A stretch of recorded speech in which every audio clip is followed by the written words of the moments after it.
حسین بادشاہ، حسین شہنشاہ، حسین بادشاہ، حسین شہنشاہ۔ الحمدللہ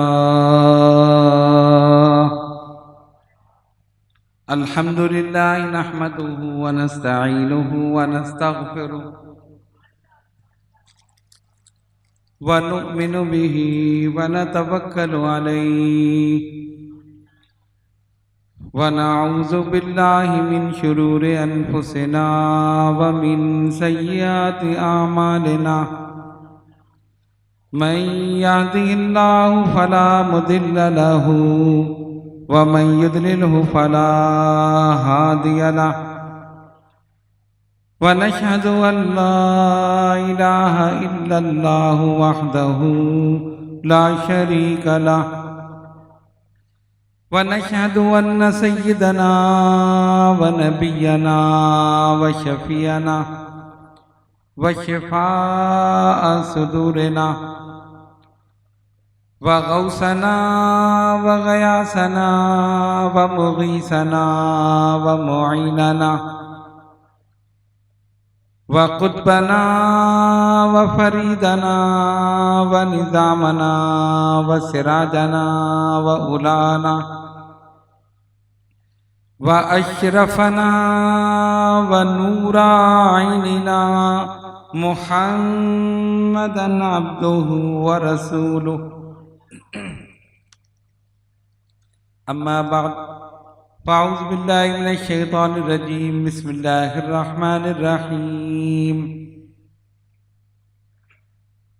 من عمل صالحا من ذکر او انثى وهو مؤمن فلنحيينه حیاة طیبہ۔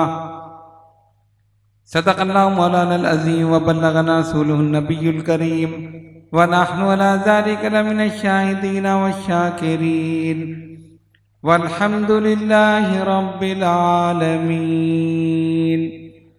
بارگاہ رسالت میں درود پاک کا نذرانہ پیش کیجیے۔ اللہم صلی علی سیدنا و مولانا محمد وعلی آل سیدنا و مولانا محمد وأصحاب سيدنا ومولانا محمد وبارك وسلم صلاة وسلاما عليك يا رسول الله۔ صدیق عکس حسن جمال محمد است، فاروق ذل جاہ جلال محمد است، عثمان ضیائے شم جمال محمد است، حیدر بہار باغ خصال محمد است۔ من علینا ربنا اذ بعث محمدا ایدہ بایدہ ایدنا باحمدا ارسلہ مبشرا ارسلہ ممجدا صلو علیہ دائما صلو علیہ سرمدا صلی اللہ علی النبی الامی وآلہ صلی اللہ علیہ وسلم صلاۃ و سلام علیک یا سیدی یا رسول اللہ۔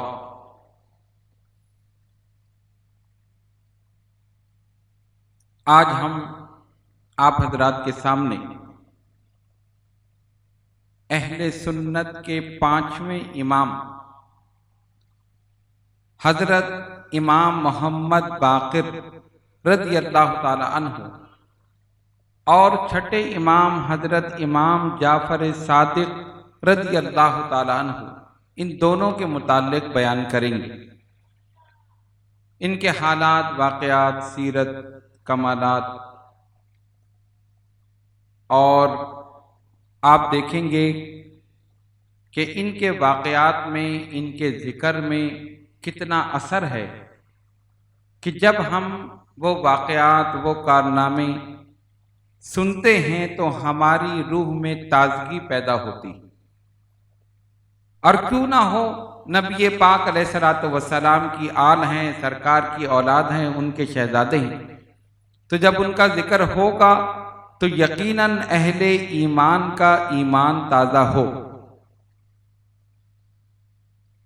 سیدنا امام محمد باقر رضی اللہ تعالی عنہ، یہ ائمہ اہل بیت میں ان کا نمبر 5واں ہے، 5ویں امام۔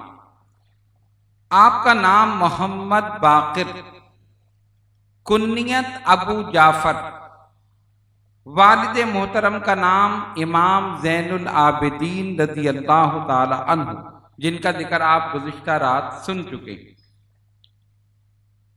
ولادت باسعادت ہوئی 1 رجب 57 ہجری مدینہ منورہ میں جمعۃ المبارک کے دن۔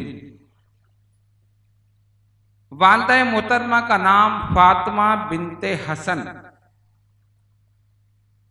زوجہ محترمہ کا نام ام فروہ۔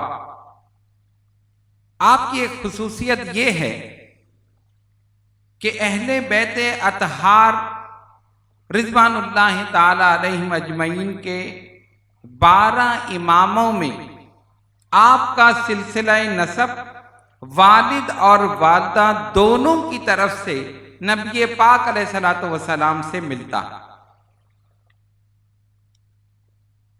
حضرت امام حسین رضی اللہ تعالیٰ عنہ آپ کے دادا، جو حضور علیہ الصلوۃ والسلام کے چھوٹے نواسے۔ آپ کی والدہ ام عبداللہ فاطمہ، یہ حضرت امام حسن رضی اللہ تعالیٰ عنہ کی صاحبزادی، جو نبی پاک علیہ الصلوۃ والسلام کے بڑے نواسے ہیں، بڑے شہزادے۔ اس طرح والد اور والدہ دونوں کی جانب سے حضرت امام محمد باقر رضی اللہ تعالیٰ عنہ کا سلسلہ نسب نبی پاک علیہ الصلوۃ والسلام تک پہنچتا ہے، یعنی آپ نجیب الطرفین سید ہیں۔ آپ کی زوجہ محترمہ کا نام ام فروہ۔ جن لوگوں نے تاریخ کا مطالعہ کیا ہے انہوں نے یقیناً ان کے کارنامے، ان کے فضائل اور دیگر معلومات ان کو حاصل ہوں گی۔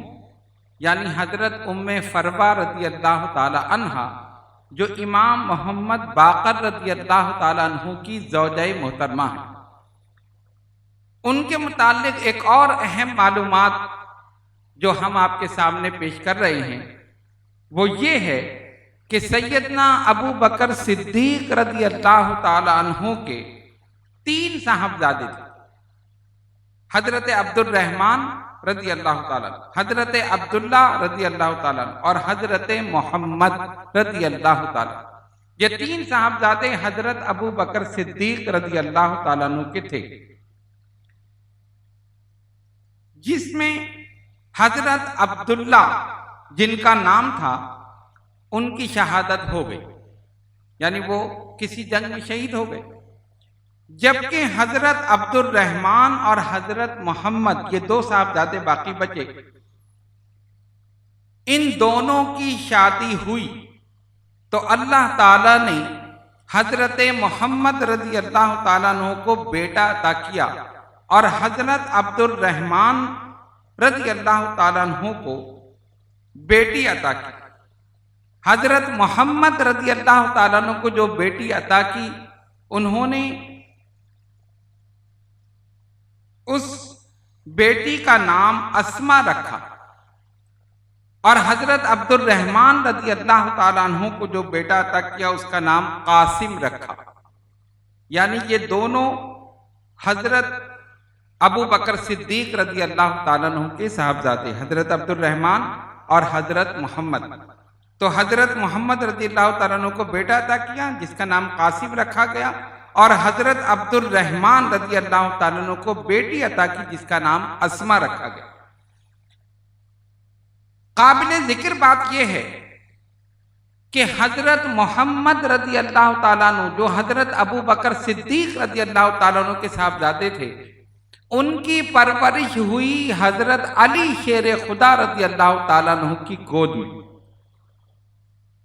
اور حضرت علی شیر خدا رضی اللہ تعالیٰ عنہ ان سے بڑی محبت فرماتے تھے۔ اتنی محبت فرماتے کہ حضرت علی شیر خدا رضی اللہ تعالیٰ عنہ کا ایک جملہ تاریخ میں موجود ہے، انہوں نے فرمایا یہ بیٹا تو میرا ہے، پیدا ابو بکر نے کیا۔ یعنی ان کو بالکل اپنے بیٹوں کی طرح بلکہ ان سے زیادہ چاہتے تھے، ان کی پرورش انہوں نے کی۔ اب حضرت ابو بکر صدیق رضی اللہ تعالیٰ عنہ کے پوتے یعنی حضرت محمد رضی اللہ تعالیٰ عنہ کی شادی حضرت ابو بکر صدیق کی پوتی اور حضرت عبد الرحمن جو حضرت ابو بکر صدیق کے صاحبزادے تھے ان کی بیٹی اسما سے ہوئی، تو اللہ تعالیٰ نے ان کو ایک بیٹی عطا کی جس کا نام رکھا ام فروا۔ اور ام فروا جو حضرت ابو بکر صدیق رضی اللہ تعالیٰ عنہ کی پڑ پوتی ہیں اور امام محمد باقر حضرت علی کرم اللہ تعالیٰ وجہ الکریم کے پڑ پوتے ہیں، اس طرح حضرت علی کرم اللہ تعالیٰ وجہ الکریم کے پڑ پوتے امام محمد باقر کا نکاح ہوا حضرت ابو بکر صدیق رضی اللہ تعالیٰ عنہ کی پڑ پوتی سے ام فروا۔ یہ ایک معلومات ہے اور اس سے یہ بھی پتہ چلتا ہے کہ اہل بیت اور صحابہ میں کتنی محبت تھی، ان دونوں میں آپس میں رشتہ مناکحت بھی قائم ہوا۔ تو حضرت ام فروا رضی اللہ تعالی عنہا یہ زوجہ محترمہ ہیں حضرت امام محمد باقر رضی اللہ تعالی عنہ۔ آپ نے 3 سال اپنے دادا حضرت امام حسین رضی اللہ تعالیٰ عنہ کے سائے میں گزارے، یعنی جب آپ کی عمر 3 سال تھی تب واقع کربلا رونما ہوا۔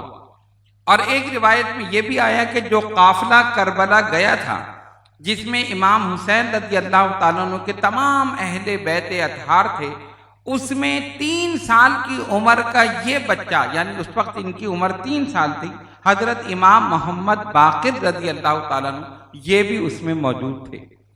اور وہاں جو کچھ ظلم و ستم ہوئے، جو کچھ ہوا، پریشانیاں، بھوک پیاس، ظلم ستم، پریشانی، یہ سب انہوں نے بھی اپنی آنکھوں سے دیکھی۔ آپ کی امامت کا سلسلہ شروع ہوا آپ کے والد حضرت امام زین العابدین رضی اللہ تعالیٰ عنہ کی شہادت سے۔ ان کی شہادت کے بعد آپ امامت کے منصب پر فائز ہوئے۔ روایت کے مطابق حضرت امام زین العابدین رضی اللہ تعالیٰ عنہ نے شہادت سے قبل آپ کو بلایا، ایک صندوقچی جو ان کے پاس تھی اس کو کھولا، اس کے اندر چند اہم کتابیں تھیں جس میں اہل بیت اطہار کی خاص چیزیں اور خاص نکات، خاص باتیں، جنہیں آپ دوسرے الفاظ میں کہیں کہ راز کی باتیں، وہ اس کے اندر موجود تھی۔ امام زین العابدین رضی اللہ تعالیٰ عنہ نے وہ صندوقچی آپ کو دے دی، جو کتابیں اس کے اندر تھیں، جو جو چیزیں تھیں وہ سب آپ کو سمجھا دی اور آپ کے سپرد کر دی۔ اس کے بعد تمام اہل خانہ کو بلایا، جب سب جمع ہو گئے تو فرمایا اب میں تمہیں باقر کے سپرد کرتا ہوں، یعنی اپنی امامت، اپنی نیابت اور اہل بیت اطہار کی کفالت اور ان کی تربیت، یہ سب کے سب حضرت امام محمد باقر رضی اللہ تعالیٰ عنہ کے سپرد کر دی۔ اس کے بعد امام زین العابدین رضی اللہ تعالیٰ عنہ کی شہادت ہو گئی۔ آپ کی شہادت کے بعد حضرت امام محمد باقر منصب امامت پر رونق افروز ہوئے۔ آپ نہایت نیک، متقی، پرہیزگار، عالم، فاضل اور ان علوم و فنون میں ید طولہ رکھنے والے تھے، اور آپ نے جو علوم حاصل کیے انہیں اپنی ذات تک محدود نہیں رکھا بلکہ اس کو دیگر لوگوں تک بھی آپ نے پہنچایا۔ اور اس کے لیے آپ کے تلامذہ کی ایک کثیر فہرست موجود ہے کہ جن میں صرف یہی نہیں کہ معمولی لوگ، بڑے بڑے فقہاء، علماء، صوفیاء، یہ سب حضرت امام محمد باقر رضی اللہ تعالیٰ عنہ کی صحبت میں حاضر ہوتے تھے، ان سے فیض حاصل کرتے تھے، روحانی فیض بھی اور علمی فیض بھی۔ یہ دونوں چیزیں آپ نے اپنے تلامذہ میں تقسیم فرمائی اور اس علم کو آپ نے بغیر کسی بخل کے آپ نے کھلے دل کے ساتھ ان سب میں تقسیم فرمایا۔ ابتدا میں یہ جو سکہ ہوتا ہے نا، سکہ جو کرنسی جسے کہتے ہیں، آج کی زبان میں آپ اسے نوٹ کہہ لیں، تو اس وقت تک یہ سکہ ایجاد نہیں ہوا تھا۔ اور بعض روایتوں میں آیا کہ یہ سکہ جو تھا وہ روم کی سلطنت کا چلتا تھا۔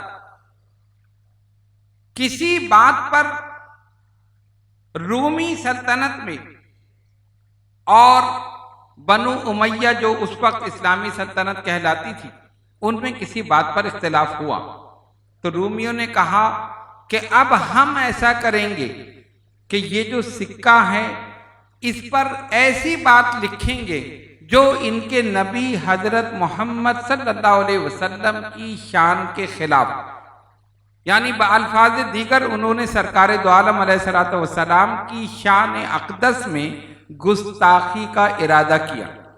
اختلاف ہو گئے نا کہ اب ہم کیا کریں گے، ان کے نبی صلی اللہ علیہ وسلم کی شان میں گستاخی لکھیں گے۔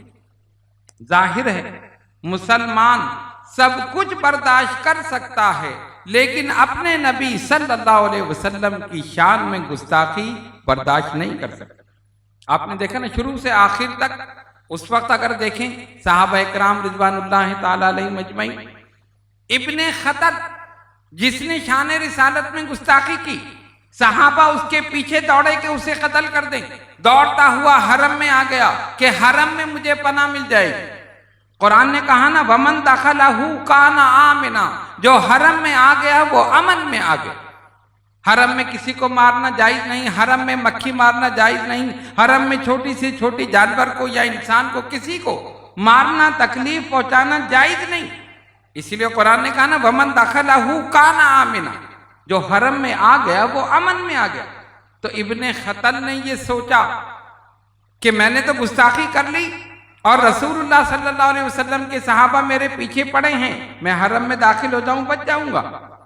اور اس کے بعد اس نے یہ کیا کہ نہ صرف حرم میں داخل ہوا، بیت اللہ کے پاس جا کر اپنے آپ کو اس کے غلاف میں چھپا لیا۔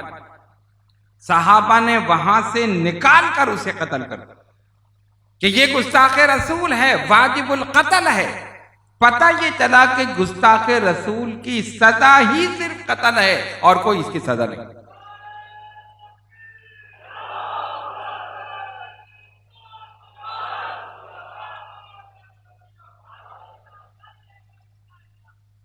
اور آج تک جس نے بھی گستاخی کی نہیں بچ سکا، اور انشاءاللہ جو بچے ہوئے ہیں وہ بھی نہیں بچے۔ کوئی نہ کوئی مرد مجاہد اٹھے گا جو انہیں کیفر کردار تک پہنچا دے گا۔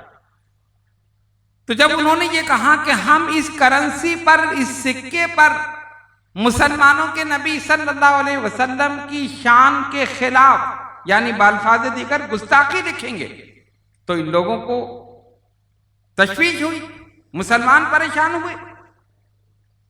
تو اس وقت کا جو خلیفہ تھا اس نے ایک مشاورت کی، ولید سب کو بلایا، علماء کو بھی بلایا، مشائخ کو بھی بلایا، عوام الناس میں جو بڑے لیڈر تھے ان کو بلایا کہ دیکھو یہ ایک مسئلہ درپیش ہے، اور یہ جو رومی سلطنت ہے یہ کہتے ہیں کہ ہم اس طرح کریں گے۔ آپس میں اختلاف ہو گیا، سب نے اپنے اپنے مشورے دیے۔ اس محفل میں، اس مجلس میں حضرت امام محمد باقر رضی اللہ تعالیٰ عنہ بھی موجود تھے۔ آپ سے جب مشورہ لیا گیا، فرمایا کہ ہمیں چاہیے کہ ہم اپنا سکہ خود ایجاد کر لیں۔ ہم ان کا سکہ کیوں استعمال کریں جس پہ وہ ہمارے نبی کی شان میں گستاخی لکھیں؟ ہم اس کو استعمال ہی نہیں کریں گے۔ ہمیں چاہیے اسلامی حکومت کو اپنا سکہ بنائے، اور جس کے ایک جانب لا الہ الا اللہ لکھا ہو، دوسری جانب محمد الرسول اللہ صلی اللہ علیہ وسلم یہ لکھا ہو۔ تمام علماء، مشائخ، جو بڑے بڑے لیڈر اور صوفیہ موجود تھے، سب نے آپ کی اس تجویز کو منظور کیا، اور اس وقت سے یعنی حضرت امام محمد باقر رضی اللہ تعالیٰ عنہ کے دور سے وہ سکہ اسلامی یعنی اسلامی حکومت نے اس کو ڈھالا، اس سکے کو، اور اس کے دونوں جانب یہی عبارتیں، یعنی ایک طرف لا الہ الا اللہ اور دوسری جانب محمد الرسول اللہ صلی اللہ علیہ وسلم، یہ لکھا تھا۔ اسی طرح متعدد مقامات پر اگرچہ آپ حکومت سے بالکل الگ رہتے تھے اور کوئی خواہش، کوئی تمنا نہیں تھی، لیکن جب کوئی ایسا مسئلہ پیش آتا تھا کہ جس میں یہ ولید پھنس جاتا تھا، خلیفہ پھنس جاتا تھا، ارکان حکومت، وزراء، امراء، تو پھر کہتے جاؤ امام کو بلا کر لاؤ۔ آپ تشریف لاتے تھے اور بہترین مشورہ دیتے تھے جس سے ان کی مشکل آسان ہو جاتی۔ صاحب الرائے، اللہ تبارک و تعالیٰ نے یہ ملکہ آپ کو عطا فرمایا تھا، یہ خصوصیت آپ کی ذات میں رکھی تھی کہ جس معاملے میں رائے دیتے تھے، لوگ عمل کرتے تھے، وہ مسئلہ حل ہو جایا کرتا۔ بڑے بڑے لوگ آ کر رائے دیتے تھے، کسی نے کہا یہ کر لو، کسی نے کہا یہ کر لو، لیکن جو آخری رائے امام محمد باقر رضی اللہ تعالیٰ عنہ کی ہوتی تھی، اسی پر سب متفق ہوتے تھے، اسی پر عمل کیا جائے۔ اور یاد رکھیے، یہ جو مشیر ہوتے ہیں نا، مشیر، یہی ڈبا دیتے ہیں اور یہی ترا دیتے ہیں۔ حکومت کے مشیر نہیں، آپ ایسا کر لیں آپ کی حکومت بچ جائے گی، اس طرح کر لیں حکومت بچ جائے گی، اس کو قید کر دیں، اس کو سزا دے دیں، اس قسم کے مشورے۔ اور بادشاہ وقت اپنی عقل استعمال نہیں کرتا، مشیروں پہ چلتا ہے، ختم ہو جاتا ہے، ڈوب جائے۔ بہت سی حکومتیں ختم ہو گئی۔ اور ظاہر ہے مشیر کا ہونا بھی ضروری، اور اگر صحیح مشیر مل جائے تو پھر تو سبحان اللہ حکومت چلتی رہے گی۔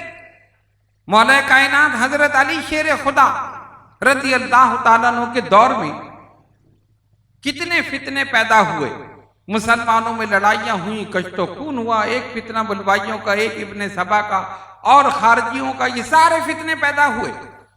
تو کسی نے پوچھا مولا کائنات حضرت علی شیر خدا رضی اللہ تعالیٰ عنہ سے، خلفائے ثلاثہ کے دور میں اتنے فتنے نہیں تھے، یعنی حضرت ابو بکر، حضرت عمر، حضرت عثمان رضی اللہ تعالیٰ عنہم، لیکن آپ کے دور میں بڑے بڑے فتنے پیدا ہو رہے ہیں۔ ایک بات مولا علی شیر خدا رضی اللہ تعالیٰ عنہ نے فرمایا ان کا مشیر میں تھا، میرے مشیر تم ہو۔ کتنی صحیح بات بتائی، ان کا مشیر میں تھا، میرے مشیر تم ہو۔ اور حقیقت یہی ہے، خود حضرت عمر رضی اللہ تعالیٰ عنہ نے کئی مرتبہ بلکہ بے شمار دفعہ حضرت علی شیر خدا رضی اللہ تعالیٰ عنہ سے مشورے طلب کی، آپ نے مشورے دیے۔ ایک مرتبہ فاروق اعظم رضی اللہ تعالیٰ عنہ نے فرمایا اگر علی نہ ہوتا تو عمر ہلاک ہو جاتا، اگر علی نہ ہوتا تو عمر ہلاک ہو جاتا، ان کی رائے کو اتنا پسند کرتے تھے۔ تو یہاں پر بھی جب کوئی مسئلہ ہوتا تھا، اگرچہ خلیفہ کو آپ کی ذات سے خطرہ تھا، حالانکہ کبھی اعلان خلافت نہیں کیا، کبھی یہ نہیں کہا کہ میں خلیفہ بنوں، اعلان کر دیتے تو لوگ آپ کے ساتھ ہو جاتے، نواسے رسول، جگر گوشے بطول، اولاد رسول، اہل بیت، ساری خصوصیتیں، ساری فضیلتیں امام باقر میں جمع تھیں۔ علم تھا، فضل تھا، تقوی تھا، پرہیزگاری تھی، فضیلت نسبی تھی، لیکن کبھی تمنا نہیں تھی مجھے خلافت نہیں چاہیے۔ اچھا، آپ نے تو تمنا نہیں کی، لیکن خلفاء جو تھے وہ ڈرتے رہے۔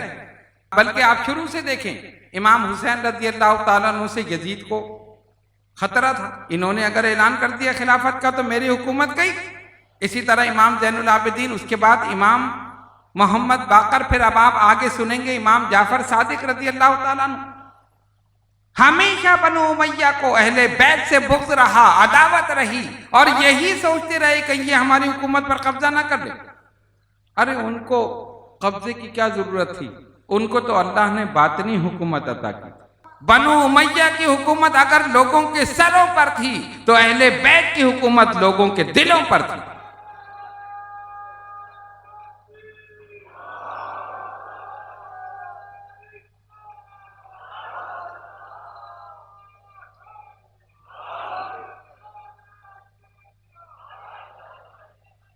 یہ دلوں پر حکومت کرنے والے تھے، وہ نکلتے تھے تو پروٹوکول کے ساتھ نکلتے تھے، وہ نکلتے تھے تو اپنے سپاہیوں کے ساتھ نکلتے تھے، وہ نکلتے تو اپنے محافظوں کے ساتھ نکلتے تھے، اہل بیت نکلتے تھے صرف اللہ کی ذات پر بھروسہ کر کے نکلتے تھے۔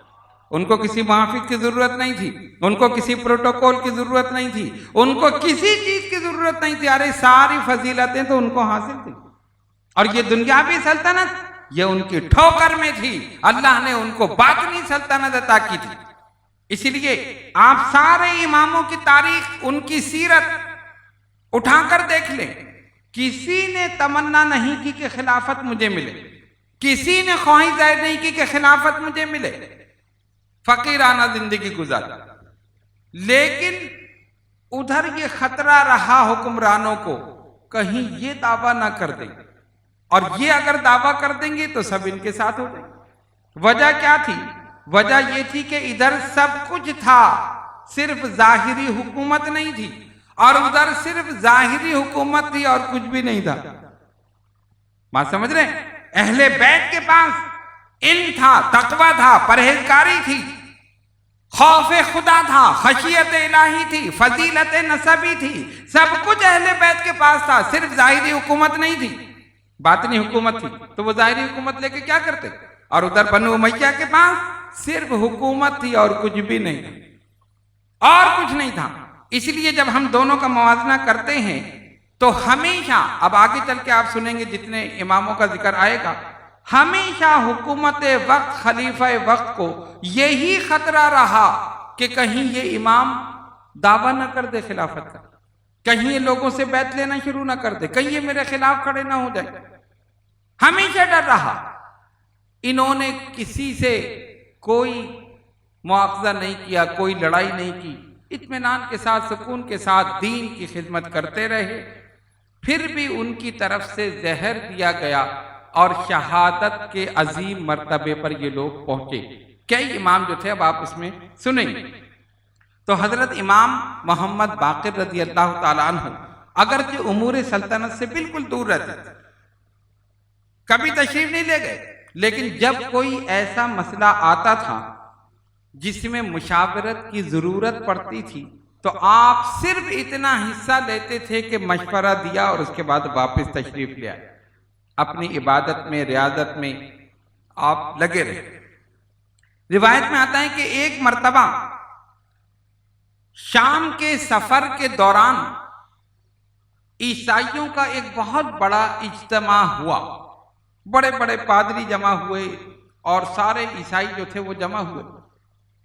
آپ اس میں تشریف لے گئے، اس مجمع میں آپ بھی تھے۔ تو ان کا جو سب سے بڑا پادری تھا، پشپ یا جو بھی آپ اسے کہیں، اس نے کھڑے ہو کر مجمع پہ نظر ڈالی،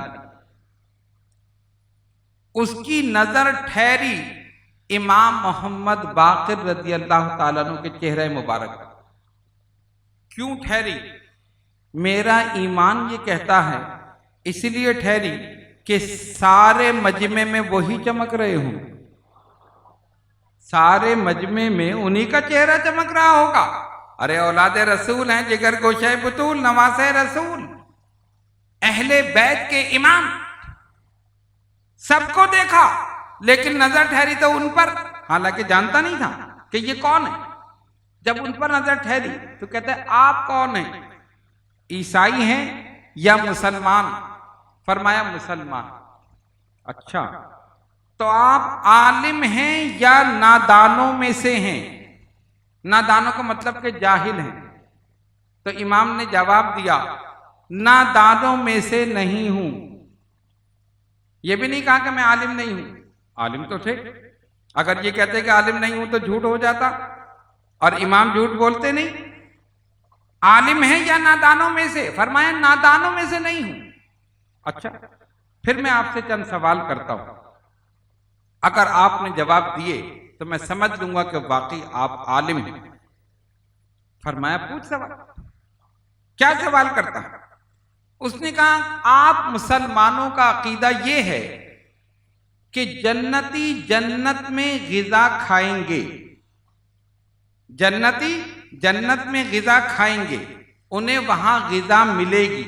یہ عقیدہ ہے نا ہمارا، آپ کا عقیدہ ہے یا نہیں؟ جنت میں غذا ملے گی، جاؤ گے جنت میں؟ سب کا پروگرام نہیں ہے میرے خیال میں. اچھا سب کا پروگرام ہے انشاءاللہ. ہم رسول اللہ کے جنت رسول اللہ کی. ہم نے تو اس کا دامن پکڑا ہے جس کے قدموں میں جنت. ہم نے اس کا دامن پکڑا جو سردار نوجوانان جنت، جو مالک جنت، جن کی وجہ سے جنت میں جائیں گے. تو اس نے کہا آپ مسلمانوں کا عقیدہ یہ ہے کہ جنتی جنت میں غذا کھائیں گے؟ فرمایا ہاں یہ عقیدہ ہے. اور غذا بھی کیا، جو چاہیں گے ان کو ملے گا، جس چیز کے خواہش ظاہر کریں گے ملے گی. اس نے کہا اچھا پھر یہ بتائیے جب انسان غذا کھاتا ہے تو پھر بعد میں کیا ہوتا ہے؟ فضلہ بھی ہوتا ہے، اخراج، جانا پڑتا ہے واش روم. تو یہ کیسے ہوگا جنت میں؟ غذا ملے گی تو اس کے اخراج کے لیے جو فضلہ ہوگا وہ کہاں جائے گا؟ کا مطلب ہے کہ جنت تو بالکل پاکیزہ جگہ ہے اور آپ کہتے ہیں ان کو غذا ملے گی. فرمایا ہاں کہتے ہیں غذا ملے گی، تو پھر فضلہ کہاں جائے گا؟ اس کی مثال دیجئے مجھے، دنیا کی کوئی مثال دیجئے. فرمایا سن، بچہ رحم مادر میں ہوتا ہے نا، غذا ملتی ہے، کہاں فضلہ کدھر جاتا ہے؟ کدھر جاتا ہے؟ خاموش ہو گیا. تو مانتا ہے غذا ملتی ہے؟ کہ ہاں مانتا ہوں. تو پھر بتا وہ فضلہ کدھر جاتا ہے؟ کوئی جواب نہیں تھا. کہا اسی طرح جنت میں بھی ہو، غذا ملتی رہے گی، کھاتے رہیں گے. جواب سمجھ گیا؟ اس نے کہا ہاں سمجھ. اس نے کہا اچھا چلیں یہ تو ہو گیا، لیکن دوسرا سوال، آپ کا عقیدہ یہ ہے کہ جنت کی نعمتیں کم نہیں ہوں گی، یعنی ہم نعمتیں استعمال کریں گے کم نہیں ہوں. ایسا نہیں کہ جیسے آپ 1 کلو آم لے کر آ گئے اور ذرا سی دیر میں کھا گئے، ختم ہو گئے نا. جنت میں ایسا نہیں ہو، جس چیز کی خواہش کرو گے ملے گی، لیکن کم نہیں ہوگی. ان پھلوں میں، ان میوہ جات میں جو جنت میں ملیں گے کمی نہیں ہوگی. اس نے کہا یہ کیسے ہو سکتا ہے؟ بھائی ایک چیز ایک آدمی نے کھا لی اس میں کمی ہونی چاہیے. اگر میوہ کھا لیا، اور جنت میں کتنے لوگ ہوں گے؟ کافی ہوں گے نا. تو یہ چیز کیسے ممکن ہے؟ اتنے سارے لوگ کھا رہے ہیں اور اس میں کمی نہیں ہو رہی. فرمایا ہمارا عقیدہ یہی ہے، کمی نہیں ہوگی. اس نے کہا پھر مجھے مثال دیجئے اور اس دنیا کی مثال دیجئے. فرمایا اس دنیا کی مثال آگ کی ہے. آگ، تم ایک چراغ جلا لو، روشن کرو، اس چراغ سے 1000 چراغ جلا لو، اور اس کے بعد پہلے کو دیکھو کوئی کمی ہوئی؟ اس کی روشنی میں کوئی کمی ہوئی؟ کہا نہیں. کہا یہی مثال جنت کے میووں اور نعمتوں کی، یہی مثال جنت کے میووں اور نعمتوں کی ہے. ایک چراغ جلا لو، اس سے 1000 کیا 1,00,000 چراغ بھی جلا لو، پھر اس پہلے چراغ کو دیکھو، اس کی روشنی میں کوئی کمی نہیں، بلکہ جتنے جلائیں ان میں کسی میں کوئی کمی نہیں. یہی مثال جنت کی نعمتوں کی ہے. جتنا بھی کھاؤ، جتنا بھی لو، استعمال کرو وہ نعمتیں، کوئی کمی نہیں.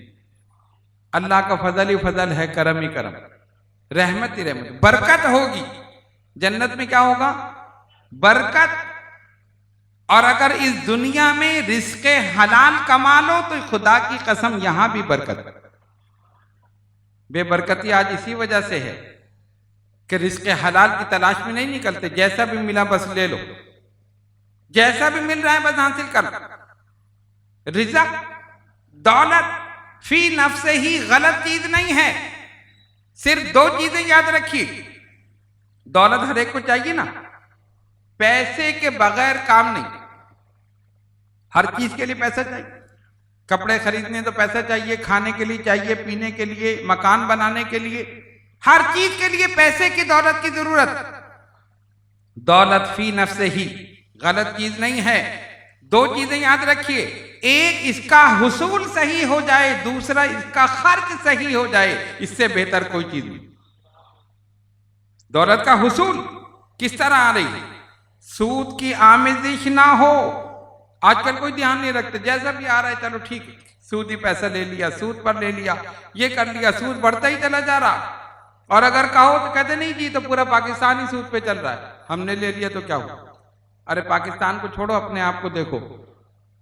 یہ نہیں پوچھا جائے گا کہ پاکستان کی حکومت نے قرضہ لیا تھا یا نہیں، تم سے پوچھا جائے گا تم نے کیوں سود پر قرضہ لیا، سودی پیسہ کیوں استعمال کیا یا سود پر دیا۔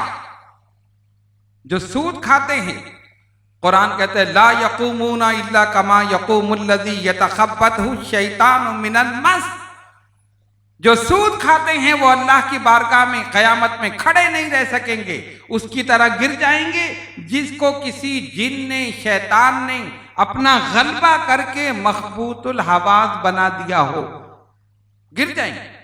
اور سود کھانے والوں سے اللہ اس کے رسول کا اعلان جنگ ہے۔ یاد رکھیے کبھی بھی اس طرف نہ جائیے، ہمیشہ اپنے رزق کو، اپنے پیسے کو پاک اور صاف رکھیے، سود کبھی نہ لیں اور نہ دیں۔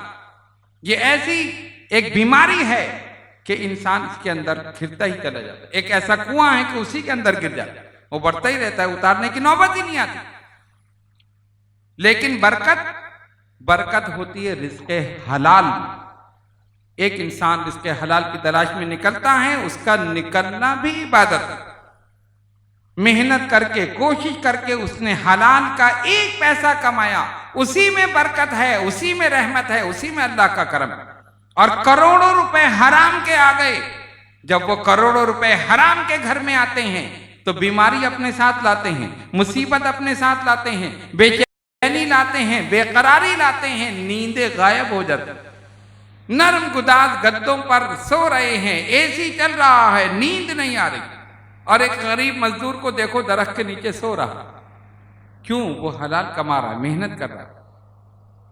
کہنے کا مطلب یہ ہے کہ نعمتوں میں اضافہ اگر آپ چاہتے ہیں، اپنے رزق میں اضافہ چاہتے ہیں تو اللہ تعالیٰ کا شکر ادا کیجئے۔ قرآن نے کہا لَإِن شَكَرْتُمْ لَأَزِيدَنَّكُمْ، اگر ہمارا شکر کرو گے تو ہم اور اضافہ کر دیں گے۔ وَلَئِن كَفَرْتُمْ إِنَّ عَذَابِي لَشَدِيدٌ، اور اگر کفران نعمت کرو گے، یعنی جو نعمت تمہیں دی اس پہ شکر نہیں کیا، تو سمجھ لو ہمارا عذاب بڑا سخت۔ تو عیسائی نے سوال کیا کہ وہ نعمتیں جو جنت میں ہوں گی ختم نہیں ہوں گی، کیسے ہو سکتا ہے؟ دنیا کی مثال دیجئے۔ آپ نے مثال آگ کی دے دی، چراغ کی دے دی۔ ایک چراغ کو روشن کر لو، اس سے 1000 چراغ بھی جلا لو، پہلے والے کو دیکھو تو اس میں کوئی کمی نہیں ہے۔ پھر اس نے کہا اچھا ایک سوال اور ہے، وہ کون سا وقت ہے کہ جس کو نہ دن میں شمار کیا جا سکتا ہے نہ رات میں؟ کون سا وقت؟ فرمایا طلوع فجر اور اس کے درمیان کا وقت۔ طلوع فجر اور اس کے درمیان کا وقت۔ آپ دیکھتے ہیں نا صبح شادی کا وقت، اندھیرا چھٹ رہا ہو، روشنی پھیل رہی ہو، فرمایا یہ وقت ہے، خاموش ہو۔ اچھا، اسی قسم کے سوالات وہ کرتا رہا، اور امام محمد باقر رضی اللہ تعالیٰ عنہ ہر سوال کا جواب تسلی بخش دیتے رہے، اور سوال کرنے سے پہلے یہ بھی کہتا تھا اب جو میں کر رہا ہوں یقین ہے اس کا جواب نہیں دے سکیں گے۔ فرمایا میں کوئی دعویٰ نہیں کرتا، تو سوال کر۔ وہ سوال کرتا تھا، آپ جواب دیجیے گا۔ آخر میں اس نے کہا مسلمانوں، تم ایسے شخص کو یہاں پر لائے ہو کہ اگر دوبارہ یہ اس اجتماع میں آیا تو میں دوبارہ نہیں آؤں گا، میں دوبارہ نہیں آؤں گا۔ آپ کی علمیت، آپ کی ذہانت، آپ کی ذکاوت اور آپ کی فطانت کا دل سے قائل ہو کر چلا گیا۔ یہ شان تھی حضرت امام محمد باقر رضی اللہ تعالی عنہ۔ آپ علوم و فنون کا مرکز تھے، اور آپ نے درس و تدریس کا سلسلہ شروع کیا، اور اس درس و تدریس میں بڑے بڑے محدثین، علماء، فقہاء آپ کے درس میں شامل ہوتے تھے۔ ان میں امام زہری، امام اوزاعی، حضرت عطا بن جری، قاضی حفصی بن غیاث وغیرہ، اور اس کے علاوہ اس زمانے کے بڑے بڑے جلیل القدر محدثین امام محمد باقر رضی اللہ تعالیٰ عنہ کے شاگرد رشید رہے، ان سے کسب علم کیا، کسب فیض۔ اور آپ کی خصوصیت یہ تھی کہ جو چیز آپ کی زبان سے نکلتی تھی، جو آپ کے تلامذہ تھے، جیسے آپ خطاب فرماتے تھے، درس دیتے تھے، تدریس فرماتے تھے، گویا آپ وہ چیز گھول کر پلا دیا کرتے۔ اس شاگرد کو وہ چیز بالکل ازبر ہو جاتی تھی، جو سبق آپ بتاتے تھے، جو چیز آپ سمجھاتے تھے، جو درس آپ دیتے تھے، اور پھر وہی چیز وہ تلامذہ اپنے اپنے درس کے حلقے قائم کرتے تھے اور وہاں جا کر اس فیض کو آگے پہنچاتے تھے، علمی فیض۔ حضرت امام محمد باقر رضی اللہ تعالیٰ عنہ نے ساری زندگی درس و تدریس تبلیغ دین میں گزاری۔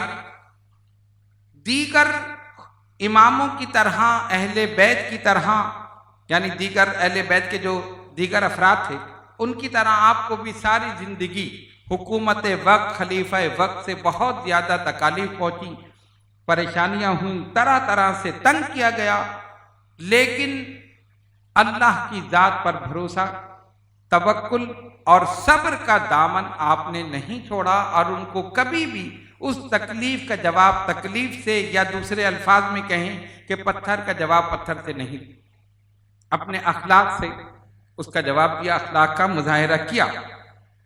لیکن ان تمام چیزوں کے باوجود خلیفہ وقت ہمیشہ اسی فکر میں رہا کہ اب یہ دعویٰ کر دیں گے یا لوگ اتنے ان کے ساتھ ہیں، ویسے بھی اگر کہیں نکلتے تھے تو لوگ ساتھ ہو جاتے۔ ظاہر ہے آپ کی شخصیت میں کشش تھی، ایک روحانیت تھی، اولاد رسول تھے، جگر گوشہ بطول، اس چیز کو وہ برداشت نہیں کر پائے۔ لوگوں کو تو روک نہیں سکتا تھا کہ بھئی ان کے پاس نہ جاؤ، ان کے پیچھے نہ جاؤ، اور آپ نے کبھی لوگوں کو بلایا نہیں کہ میں نکلوں تو سب میرے پاس آ جائیں، یا میں کہیں بیٹھوں تو سب بیٹھ جائیں۔ اللہ کی دی ہوئی کشش ایسی تھی کہ خود بخود لوگ چلے آتے، اور جو ایک مرتبہ درس میں بیٹھ جاتا تھا وہ پھر ہمیشہ درس میں آتا تھا، اور جب اٹھتا تھا تو سچا پکا مومن مسلمان بن کر اٹھتا تھا۔ یہ آپ کی ایک شان تھی، آپ کے درس کی، آپ کی خصوصیت تھی۔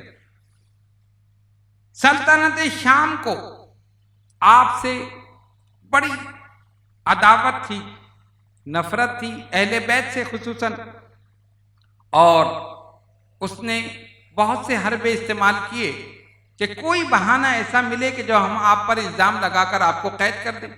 حکومت کی تو طریقہ یہی ہوتا ہے، اپنے مخالفین کو اسی طرح وہ دباتے ہیں، ختم کرتے ہیں۔ کوئی الزام لگا دیں کہ بھئی انہوں نے یہ کام کیا، ان کو قید کر دو، انہوں نے فلاں کام کیا، ان کو اٹھا کر بند کر دو، ان پر ظلم کرو، زیادتی کرو، کوڑے لگاؤ، فلاں فلاں۔ لیکن امام محمد باقر رضی اللہ تعالیٰ عنہ نے کوئی ایک موقع بھی خلیفہ وقت کو نہیں دیا ایسا کہ وہ آپ پر کوئی الزام لگاتا، ہمیشہ تسلی کے ساتھ، اطمینان کے ساتھ، اور اپنے اخلاق سے اس کو جواب دیا۔ جب اس نے دیکھا کہ اب میرے پاس کوئی ایسا حربہ نہیں ہے کہ میں ان کو اپنے راستے سے ہٹاؤں، تو پھر بنو امیہ کی روایت جو چلی آ رہی تھی زہر دینے کی، اس نے پھر اسی حربے کو استعمال کیا۔ آپ نے سنا تھا نا کہ حضرت امام حسن رضی اللہ تعالیٰ عنہ کو بھی زہر دیا گیا تھا۔ اسی طرح حضرت امام زین العابدین رضی اللہ تعالیٰ۔ تو اب جب اس نے دیکھا خلیفہ وقت نے، تو اس نے اسی حربے کو استعمال کیا، اور طریقہ کیا اختیار کیا کہ ایک زین، جو گھوڑے پر زین ڈال دی جاتی ہے نا، اس پر بیٹھ کے پھر سواری کرتے ہیں، ایک زین کا تحفہ کسی کی طرف سے آپ کو بھیجا، یعنی یہ پتہ نہ چلے کہ یہ خلیفہ وقت نے بھیجا، کسی کی طرف سے زین کا ایک تحفہ بھیجا، اور اس کے اندر زہر بھرا ہوا تھا، بڑے طریقے سے زہر اس کے اندر، زین کے اندر تھا۔ یہ تحفہ آپ کی خدمت میں، آپ جب گھوڑے پر سوار ہوئے، اس زین پر تشریف فرما ہوئے، رونق افروز ہوئے، زہر نے اپنا کام کر دیا، وہ جسم میں داخل ہو گیا، اور جب واپس آئے تو اسی وقت آپ سخت بیمار ہو گئے، جسم میں نقاہت، کمزوری محسوس ہونے لگی، اور صرف چند دن، یعنی طویل بیماری نے طویل مدت اختیار نہیں کی، طول نہیں پکڑا، صرف چند دن بیمار رہ کر آپ نے جام شہادت نوش کر لی۔ تو اس طرح آپ مرتبہ شہادت پر فائز ہو گئے۔ حضرت امام محمد باقر رضی اللہ تعالیٰ عنہ کی شہادت ہوئی 7 ذی الحجہ 114 ہجری 57 برس کی عمر میں۔ آپ نے مدینہ منورہ میں جام شہادت نوش کیا، اور وہ عظیم الشان قبرستان جہاں پر بڑے بڑے صحابہ، بڑے بڑے جلیل القدر ائمہ اہل بیت جہاں پر آرام فرما ہے، وہیں پر ہی حضرت امام محمد باقر رضی اللہ تعالیٰ عنہ کی تدفین ہوئی۔ اللہ رب العالمین بے شمار رحمت نازل فرمائے ان کے مرقد مبارک پر، اور ان کی نالین سے لگے ہوئے ذروں کے صدقے میں ہم سب کے گناہوں کو معاف فرمائے۔ ہم نے نہایت اختصار کے ساتھ بیان کیا ہے، کیونکہ آج ہمیں دو ہستیوں کے متعلق بیان کرنا ہے۔ ہم نے ابتدا میں آپ کو بتایا تھا کہ حضرت امام محمد باقر رضی اللہ تعالیٰ عنہ 5ویں امام ہیں ائمہ اہل بیت میں۔ اب چھٹے امام حضرت امام جعفر صادق رضی اللہ تعالیٰ عنہ، آپ کا نام جعفر، والد کا نام امام محمد باقر رضی اللہ تعالیٰ عنہ، لقب بلکہ القابات صادق، فاضل اور طاہر، کنیت ابو عبداللہ، ابو اسماعیل اور ابو موسیٰ، ولادت مبارکہ 17 ربیع الاول 83 ہجری مدینہ منورہ، عمر مبارک 65 سال۔ یہ آپ کا ایک مختصر تعارف ہے۔ تعلیم و تربیت، اب دیکھیں انسان جب تھوڑا سا بڑا ہوتا ہے، ایک ہوتی ہے تعلیم، ایک ہوتی ہے تربیت، اور یہ دونوں ضروری ہیں۔ آج کل جو ہم دیکھتے ہیں کہ بڑی بڑی ڈگریاں لے کر پھر رہے ہیں، کوئی ڈاکٹر ہے، کوئی انجینئر ہے، کوئی فلاں ہے، کوئی فلاں ہے، کوئی انگلینڈ ریٹرن ہے، وہ اپنے آپ کو سمجھتا ہے میں بہت بڑی ڈگری لے کر آ گیا، کوئی امریکہ ریٹرن ہے، امریکہ سے لے کر آ گیا، کہاں سے؟ مختلف جگہوں سے۔ لیکن جب ان کی باڈی لینگویج آپ دیکھیں تو لگتا ہے کوئی جاہل آدمی۔ باڈی لینگویج سمجھتے ہیں نا، اٹھنے بیٹھنے کا طریقہ، چلنے پھرنے کا، بولنے کا، نشست و برخاست۔ کیوں؟ وجہ یہ ہے کہ تعلیم تو ہے، تربیت نہیں۔ تعلیم ہے، تربیت نہیں۔ تو تعلیم بھی ضروری ہے، تربیت بھی ضروری ہے۔ تعلیم کے لیے آپ اپنے بچوں کو مدارس میں بھیجیں، اسکولوں میں، کالجوں میں بھیجیں، اور تربیت خود کریں۔ تربیت خود کریں۔ اور تربیت کیسے کریں گے؟ پہلے اپنے آپ کو درست کر لیں، اولاد خود بخود درست ہو جائے گی۔ آپ کہتے ہیں کہ میرا بیٹا سچ بولے اور خود جھوٹ بولیں گے، وہ سچ بولے گا؟ خود پہلے سچ بولو تاکہ اولاد بھی سچ بولے۔ آپ کہتے ہیں بیٹا نمازی ہو جائے، پہلے خود نماز پڑھو، پھر اس سے کہو نماز پڑھو، تو پھر وہ بھی نماز پڑھے۔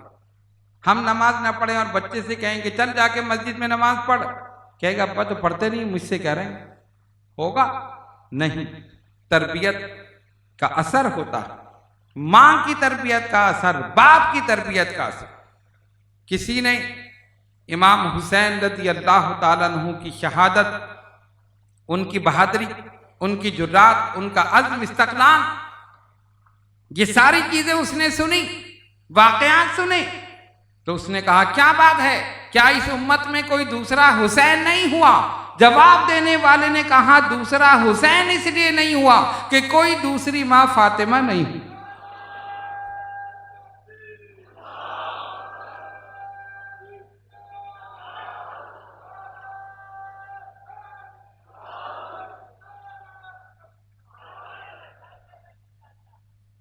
کوئی دوسری ماں فاطمہ نہیں ہوئی، پہلے فاطمہ جیسی ماں پیدا ہو، پھر حسن حسین جیسے فرزند پیدا ہو۔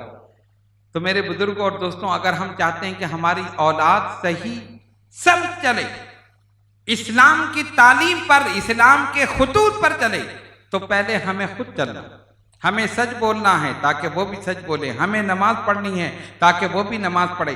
بچپن سے آپ اس کے ذہن میں بٹھا دیں کہ حرام کام کی طرف نہیں جانا ہے، ہمیشہ اسی راستے کی طرف جانا ہے جو رسول اللہ صلی اللہ علیہ وسلم نے بتایا۔ اللہ اور اس کے رسول کی محبت اپنی اولاد کے دل میں پیدا کر دو، کبھی نہیں بھٹکے گی، کبھی ادھر ادھر نہیں جائے گی۔ تو حضرت امام جعفر صادق رضی اللہ تعالیٰ عنہ، سبحان اللہ، کس کی گود میں پرورش پائی؟ امام محمد باقر رضی اللہ تعالیٰ، اپنے والد گرامی۔ ماحول ہی ایسا تھا، اب آپ سوچ سکتے ماحول کیسا ہوگا۔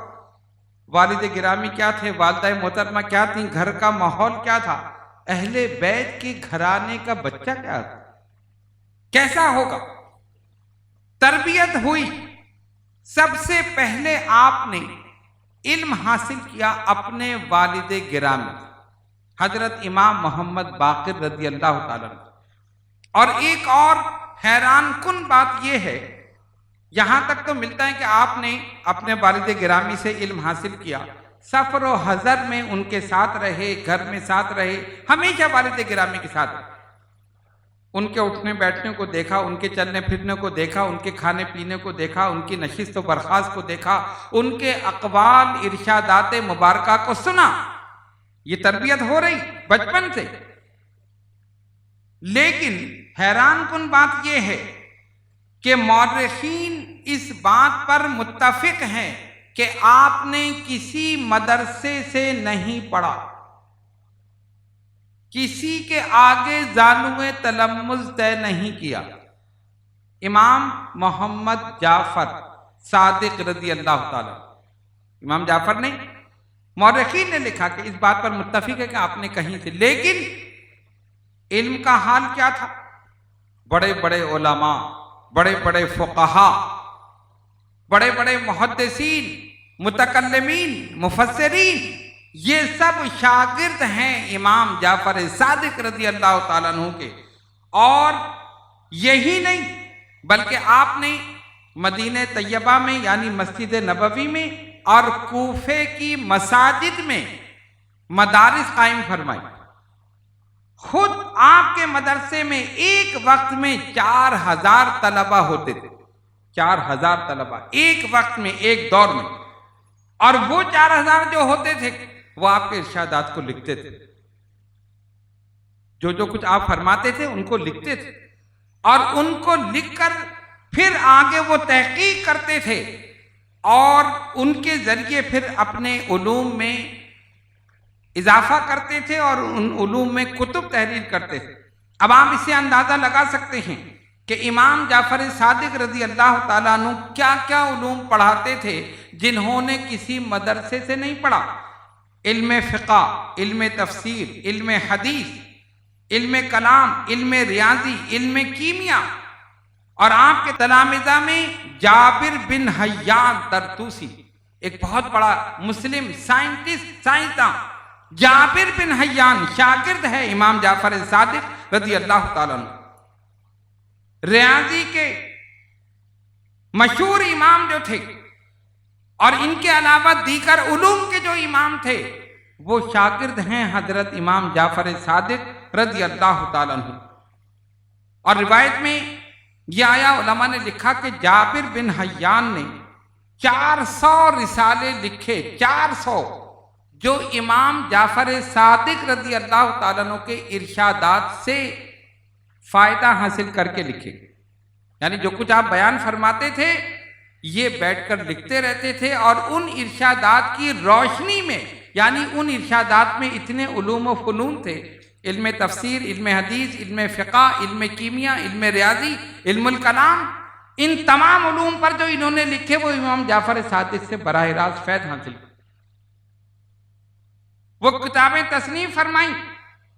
اور یہی نہیں بلکہ ہمارے امام اعظم ابو حنیفہ رضی اللہ تعالیٰ عنہ نے براہ راست 2 سال فیض حاصل کیا امام جعفر صادق رضی اللہ تعالیٰ، 2 سال فیض حاصل کیا۔ اسی طرح آپ کے تلامذہ میں حشام بن حکم، محمد بن مسلم، ابان بن ثعلبہ، حشام بن سالم، مفصل بن خیر، جابر بن حیان اور امام ابو حنیفہ رضی اللہ تعالیٰ عنہ ان تلامذہ میں قابل ذکر ہے، اور ان میں سے ہر ایک نے اپنے فن میں کمال حاصل کیا۔ بلکہ علماء نے یہاں تک لکھا کہ فقہ کے چاروں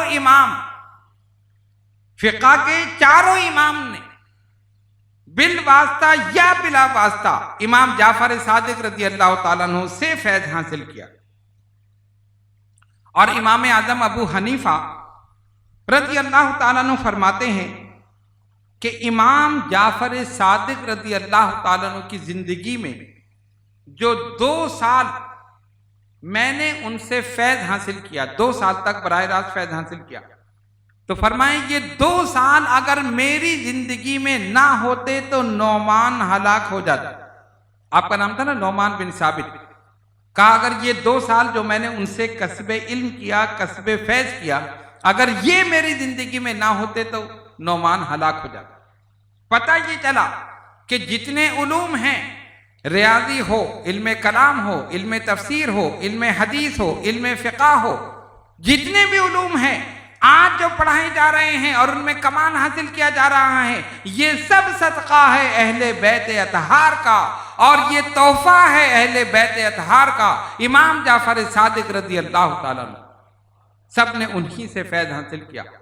اور علماء نے یہ لکھا کہ آپ کے ارشادات میں علم کے دریا بہتے تھے کہ جب آپ گفتگو فرماتے تھے تو وہ 4000 طلبہ جو آپ کے درس میں شریک ہوتے تھے وہ سب بیٹھ کر لکھتے تھے، اور جو وہ لکھتے تھے وہ علم کا ایسا سمندر ہوتا تھا کہ ان لکھے ہوئے ارشادات سے نہ جانے کتنی کتابیں لکھی گئی.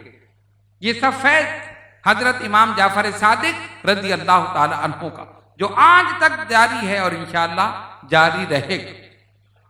اللہ تبارک و تعالی نے فضیلت نسبی آپ کو عطا کی، وہ تو آپ کے ساتھ تھی خاص. فضیلت نسبی تقویٰ تھا، پرہیزگاری تھی، خشیت الہی تھی، مقرب باللہ تھے، اور صاحب کرامت تھے. صاحب کرامت تھے. خلیفہ منصور نے ایک دن ایک سازش کی. اس کا درباری کہتا ہے کہ میں نے دیکھا کہ خلیفہ خاموش بیٹھا، کچھ پریشان نظر آ رہا. میں نے پوچھا کیا بات؟ اس نے کہا مجھے ایک پریشانی ہے. کیا پریشانی؟ جعفر صادق رضی اللہ تعالیٰ. ان کا یہ کیا بات ہوئی، ان سے کیا پریشانی؟ انہوں نے کچھ کہا؟ وہ تو اپنے کام میں لگے ہوئے، علم کے پھیلانے میں، تبلیغ میں، اسلام کی ترویج میں. نہیں مجھے ان سے پریشانی ہے. جتنے ان کے تلامذہ ہیں، جتنے ان کے عقیدت مند ہیں، جتنے محبت کرنے والے، مجھے خطرہ ہے کسی دن یہ خلافت کا اعلان کر دیں اور میری خلافت ختم ہو جائے. ہمیشہ ان کو، بنو امیہ کو، اہل بیت سے یہی خطرہ رہا. اصل میں خلافت تو حق ہی ان کا تھا. خیر بہرحال انہوں نے کہا پھر کیا؟ کہا میں نے ایک ترکیب سوچی، اور وہ یہ ہے کہ امام جعفر صادق رضی اللہ تعالیٰ عنہ کو بلاؤ. جیسے ہی وہ آئیں سر قلم کرو فوراً. اب ظاہر ہے ایک آدمی آ رہا ہے اور پیچھے سے کوئی تلوار مار دے، اس کو کیا پتا؟ ایک سازش ہو رہی ہے قتل کی. ٹھیک ہے، آپ کے پاس ایک وہ گیا دربان، کہ خلیفہ آپ کو بلا رہا ہے. فرمایا ٹھیک ہے. آپ عبادت میں مصروف تھے، تشریف لائے. تو وہ درباری کا بیان ہے کہ میں نے سوچا کہ اب جیسے یہ آئیں گے ادھر سے سازش کے مطابق حملہ ہوگا، کام تمام ہو جائے. لیکن میں نے دیکھا اچانک عجیب معاملہ ہوا. امام داخل ہوئے، خلیفہ کھڑا ہو ادب میں، اور جا کر بڑی عزت احترام کے ساتھ لا کر اپنی جگہ بٹھا دیا، اور لرز رہا ہے، کانپ رہا ہے. امام نے فرمایا، پہلے اس نے پوچھا کیسے تشریف لائے؟ لرزتے ہوئے، کانپتے ہوئے. وہ درباری کہتا ہے میں حیران ہوں کہ یہ کیا وجہ ہے، کہ کیوں ایسا ہو رہا؟ یہ تو کہتا تھا جیسے کہ آئیں مار دو، ختم کر دو. فرمایا میں تھوڑی آیا ہوں، تو نے تو بلایا مجھے. اچھا کوئی کام، کوئی خدمت، کوئی حکم؟ خلیفہ کہہ رہا. فرمایا ہاں حکم صرف یہ ہے کہ مجھے دوبارہ نہیں بلانا، میری عبادت میں خلل پڑتا ہے، ہم کہیں تو مجھے بلا لے، کوئی کام ہے نہیں. اس نے کہا اچھا، ہاتھ جوڑ کے، اور اسی طرح لرز رہا ہے، کانپ رہا ہے، اور ایک طرف دیکھ رہا ہے. امام نے کہا میں جا رہا ہوں. اچھا ٹھیک ہے. پھر گیا آپ کو چھوڑنے کے لیے دروازے تک، واپس، اور واپس آیا تو اپنی جگہ بیٹھ نہیں پایا، گر کر بے ہوش ہو گیا. انہوں نے کہا پتہ نہیں کیا ہو گیا اس کو. ایک دن کے بعد اسے ہوش آیا، ایک دن کے بعد. اور جب ہوش آیا پوچھا کیا ہوا؟ تم تو کہتے تھے یہ داخل ہوں تو فوراً قتل کر دو، سر قلم کر دو، میرے راستے سے ہٹا دو، ایک دفعہ ختم ہو جائیں گے، معاملہ ختم ہو جائے گا. اس نے کہا ارے مت پوچھو، جیسے ہی وہ داخل ہوئے نا، میں نے دیکھا کہ ان کے پیچھے ایک بہت بڑا اژدہا ہے اور اس نے منہ ایسے کھول رکھا اور اس کا نیچے کا ہونٹ جو ہے وہ زمین پر ہے اور اوپر کا ہونٹ میرے محل کی چھت پر، اتنا بڑا اس کا منہ۔ اور اس نے وہیں سے کہا خبردار جو ان کو تکلیف پہنچائی، اگر ان کو تکلیف پہنچائی محل سمیت تجھے نکل لوں گا۔ اب صحیح ہو گئے حضرت، اتنا بڑا اژدہا دیکھا، کہا محل سمیت نکل لوں گا، خبردار ان کو تکلیف مت پہنچانا۔ ڈر گیا، لرزنے لگا، سیاہ رنگ کا اس کا منہ تھا اور بہت بڑا اژدہا تھا، میں تو دیکھ کر ہی حیران رہ گیا، زندگی میں میں نے ایسا اژدہا نہیں دیکھا۔ اس نے کہا بس یہ بات ہوئی اور میں تو اس کے خوف سے ہی ڈر گیا، مجھے پتہ ہی نہیں چلا کہ مجھے کرنا کیا ہے، وہ کیا پوچھ رہے ہیں، کیا جواب دینا۔ یہ تھی آپ کی کرامت، کبھی اپنے آپ کو ظاہر نہیں کیا۔ اور دربان کہتا ہے میں نے دیکھا کہ آپ کے ہونٹ مبارک ہل رہے تھے اور آہستہ آہستہ کچھ پڑھ رہے تھے، جیسے کسی چیز کا ورد کر رہے ہیں۔ ہمیشہ کسی نہ کسی چیز کا ورد آپ فرماتے تھے، تو جب محل میں داخل ہوئے اس وقت بھی آپ ورد فرما رہے ہیں۔ تو اللہ کے نیک بندوں کی شان ہی یہی ہے کہ وہ اس طرح رہتے ہیں کہ لوگوں کو پتہ ہی نہ چلے کہ ہم کون ہیں، اپنے آپ کو چھپاتے ہیں، ظاہر نہیں کرتے۔ یہ نہیں کہتے کہ ہم یہ ہیں، ہم وہ ہیں، ہم یہ کر سکتے ہیں، ہم وہ کر سکتے ہیں۔ یاد رکھو جو دعویٰ کرے وہ غلط ہے۔ کسی بزرگ نے کبھی بھی کسی چیز کا دعویٰ نہیں کیا۔ آج کل بڑے بڑے بورڈ لگے ہوئے نا، فلاں کام کے لیے ہمارے پاس آ جاؤ، فلاں کام کے لیے آپ تینٹی پہ چلے جائیں، آپ بندر روڈ پہ چلے جائیں، سارے بیٹھے ہوئے نہیں ادھر ادھر، لدبیلا پہ بھی بورڈ لگے ہوئے، پتہ نہیں کون پاشا، تو گوگیا پاشا، تو فلاں پاشا، سارے پاشا۔ کسی بزرگ نے بورڈ لگایا، غوث اعظم نے کہا ہمارے پاس آؤ، غریب نواز اجمیر میں گئے تو کیا تھا، مجدد الف ثانی سرہند پہنچے تو کیا تھا، مخدوم سمنانی کچوچے شریف پہنچے تو کیا تھا، لیکن اللہ کے ولی نے قدم رکھ دیا، مخلوق خدا وہیں چلی گئی۔ اس لیے کہ روحانیت میں کشش ہے، جس میں روحانیت ہوتی ہے جب وہ زمین پر ہے تو اس کے گرد میلہ ہے، اور زمین میں ہے تو مزار کے گرد میلہ۔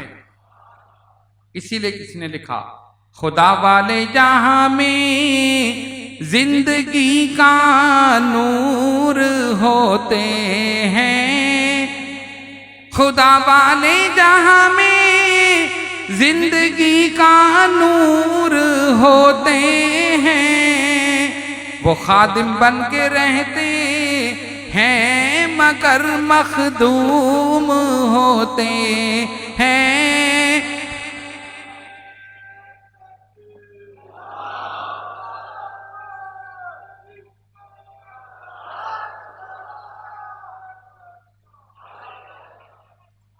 وہ خادم بن کے رہتے ہیں مگر مخدوم ہوتے ہیں۔ اسی خلیفہ نے ایک اور سازش کی، پھر ایک آدمی کو بلایا کہ کسی طرح ان کا کام تمام کرو۔ کس کا؟ امام جعفر صادق رضی اللہ عنہ۔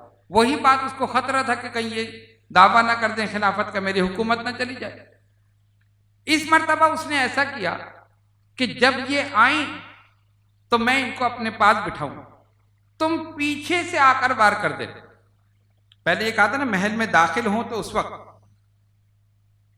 اب یہ نہیں پتا کہ یہ روایت پہلے کی یا وہ روایت پہلے کی، بہر صورت۔ اچھا، آپ کے دور میں کئی خلیفہ جو تھے وہ تبدیل ہوئے، یہ بھی ممکن ہے کہ وہ جو پہلی والی کرامت ہے وہ دوسرے خلیفہ کی ہو، یہ کرامت دوسرے خلیفہ کی ہو، کیونکہ روایت میں آیا کہ بہت سے خلیفہ بہت جلد آپ کے اس دور مبارک میں تبدیل ہوئے، بنو امیہ کے۔ تو روایت میں لکھا ہے جب آپ تشریف لائے، اپنے پاس بٹھایا، کچھ بھی نہیں ہوا، بڑا حیران ہوا۔ اب یہ انتظار کر رہا ہے کسی طرح آئے وہ، اور اس نے کہا تھا جب میں اپنا ہاتھ اٹھاؤں اپنے سر کی طرف، تم سمجھ لینا کہ میرا اشارہ ہے کام کر دو۔ ایک اشارے ہوتے ہیں نا کہ بھئی مجھے کہنا نہ پڑے، بس میں ہاتھ اٹھاؤں گا، تم جا کے تلوار چلا دینا۔ اب اس نے دیکھا تو وہ خادم ہی غائب، وہ موجود ہی نہیں، جس کو کہا تھا کہ تلوار لے کر کھڑے ہونا۔ بڑا پریشان ہوں، ادھر ادھر دیکھا، اچھا دوسرے خادموں کے سامنے اگر سر پہ ہاتھ بھی لگاتا تو ان کو کیا پتا تھا کہ کیا تھا، وہ تو ایک ہی آدمی سے کہا تھا نا، اور وہ نظر نہیں آ رہا تھا، وہ محل سے باہر۔ اب کیا ہوا، تھوڑی دیر آپ بیٹھے، آپ نے فرمایا بھائی مجھے کیوں بلایا، کیوں پریشانی، میں اپنی عبادت میں لگا ہوں، کوئی کام ہو تو بتاؤ۔ اس نے کہا نہیں کوئی کام نہیں، آپ اٹھ کے تشریف لے گئے۔ جب آپ چلے گئے، اب دیکھا تو وہ خادم آ رہا سامنے سے، اس کو بڑا غصہ آیا، کہاں تھا تو، ارے تجھے بتایا تھا کہ میں بلا کر اپنے پاس بٹھاؤں گا، پیچھے سے حملہ کر دینا، ختم کر دینا۔ اس نے کہا کہاں ہے، کہاں، ارے وہ آئے تھے، کہا مجھے نظر ہی نہیں آیا، میں تو آیا وہاں سے دیکھنے کے لیے، مجھے تو آپ بیٹھے ہوئے نظر آئے، وہ نظر ہی نہیں آئے۔ امام جعفر صادق رضی اللہ تعالیٰ، اس نے کہا حیران کی بات ہے، عجیب آدمی ہے، تو میرے پاس بیٹھ کر گئے ہیں، کہاں آپ کو دیکھا میں نے، ان کو نہیں دیکھا۔ پتہ چلا اللہ والے جس کو چاہیں نظر آئیں، جس کو چاہیں نہ نظر آئیں، یہ ان کی شان ہے۔ زندگی میں بھی یہی شان ہے، وصال کے بعد بھی یہی شان ہے۔ نبی پاک علیہ الصلوۃ والسلام کی شان بھی یہی ہے، جس کو چاہیں اپنی زیارت سے مشرف کر دیں اور جس کو چاہیں نہ کریں۔ ایسے بھی ہیں جنہوں نے بیداری میں بھی دیکھا، خواب میں بھی دیکھا، اور ایسے ہیں جنہوں نے خواب میں دیکھا، بیداری میں نہیں دیکھا۔ کسی نے بیداری میں دیکھا، خواب میں دیکھا، اور کسی نے دونوں میں دیکھا، تو یہ ان کی شان ہے۔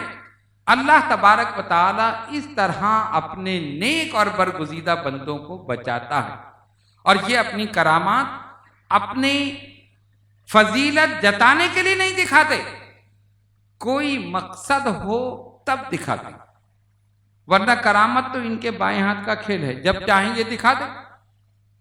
اللہ تبارک و تعالیٰ نے ان کو باطنی حکومت عطا فرمائی، اختیار عطا فرمایا، اقتدار عطا فرمایا، تو جب یہ باطنی اختیار اور اقتدار ان کے پاس ہے تو یہ دنیاوی حکومت لے کر کیا کریں گے؟ امام جعفر صادق رضی اللہ تعالیٰ عنہ صاحب کرامت بزرگ، شواہد النبوت میں ملا جامی نے لکھا کہ ایک آدمی کہتا ہے کہ میں امام کے ساتھ حج کے لیے جا رہا تھا، حج کرنے کے لیے، راستے میں بھوک لگی، دیکھا کہ کھجور کا درخت ہے لیکن سوکھا ہوا۔ اب ظاہر درخت سوکھا ہو تو کھجوریں کہاں ہوں گی، ایسا لگتا ہے کہ جیسے کسی نے پانی نہیں دیا، بالکل مرجھایا ہوا۔ وہیں امام جعفر صادق رضی اللہ تعالیٰ عنہ بیٹھ گئے، اسی درخت کے نیچے جو بالکل سوکھا ہوا، اور وہیں بیٹھ کر آپ نے دعا کی اور درخت کو مخاطب کر کے فرمایا ہمارے لیے کھجور لا دے، ہمارے لیے کھجور لا دے۔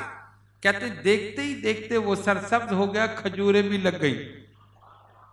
تو آپ نے مجھ سے فرمایا توڑو اور کھا لو، توڑو اور کھا لو۔ کہتے میں حیران ہوا، اتنی سی دیر میں ابھی آ کر بیٹھے ہیں، یہ بالکل مرجھایا ہوا، یہ سرسبز بھی ہو گیا، کھجوریں لگ بھی گئیں، پک بھی گئیں، اور بالکل سامنے کھانے کے قابل۔ خیر خاموش رہا۔ تو کہتے ایک اعرابی تھا جو بڑا بدبخت اور گستاخ تھا، اہل بیت کا دشمن۔ اس نے جب یہ دیکھی نا کرامت، اس نے کہا اچھا آپ جادو کر رہے ہیں، جادو کرتے ہیں آپ نے اس درخت پر جادو کیا اور جادو کے زور سے کھجوریں آپ نے نکالی۔ امام نے اس کو دیکھا، فرمایا ہم جادو نہیں کرتے، ہم صرف دعا کرتے ہیں، اور ہم جب دعا کرتے ہیں نا تو ہمارا رب خالی نہیں لوٹاتا، جو مانگتے ہیں وہ عطا کر دیتا۔ اس نے کہا یہ کیسے ہو سکتا ہے؟ فرمایا میں اگر ابھی دعا کروں تو تیری شکل بدل جائے۔ اس نے کہا یہ کیسے ہوگا، کریے دعا۔ آپ نے فرمایا یا اللہ اسے کتا بنا دے، وہ اسی وقت کتا بن گیا۔ اب بڑا پریشان ہوا ہوگا بعد میں کہ یہ میں نے کیا کیا، اب کتا بن کے ادھر ادھر دوڑ رہا ہے، اس کے بعد بھاگ گیا۔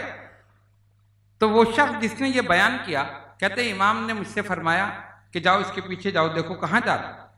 دیکھا تو وہ اپنے گھر گیا، گھر والوں کے پیروں میں لوٹنے لگا، گھر والوں نے مار کے اسے نکال دیا۔ ان کو کیا پتا یہ ہمارے ابا آ رہے ہیں، جو بیچارے انسان بن کے گئے تھے، اہل بیت کی بد دعا سے کتے بن گئے، مار کے نکال دیا۔ یہ پھر آیا اور امام جعفر صادق رضی اللہ تعالیٰ عنہ کے قدموں میں لوٹنے لگا. اس نے آ کر سارا ماجرا بتایا، اور جب وہ لوٹ رہا تھا اس کی آنکھوں سے آنسو بھی نکل گئے. کہہ تو کچھ نہیں سکتا تھا اور سمجھ گیا تھا کہ میری حیت تبدیل ہو گئی. امام نے فرمایا ٹھیک ہے، آپ کو رحم آ گیا، اور پھر آپ نے دعا کی یا اللہ اس کو اسی حالت پر لوٹا دے. وہ پھر اسی حالت پر آ گیا. یہ ہے گستاخی کا انجام. پھر آپ نے فرمایا سنو، ہم صرف دعا کرتے ہیں، ہم سے کم اتنا تو کرو جو قرآن نے کہا ہے وَكَانَ أَبُوهُمَا صَالِحًا، اتنا تو ہمارے ساتھ کرو جو حضرت خضر علیہ السلام نے یتیم بچوں کے ساتھ کیا تھا.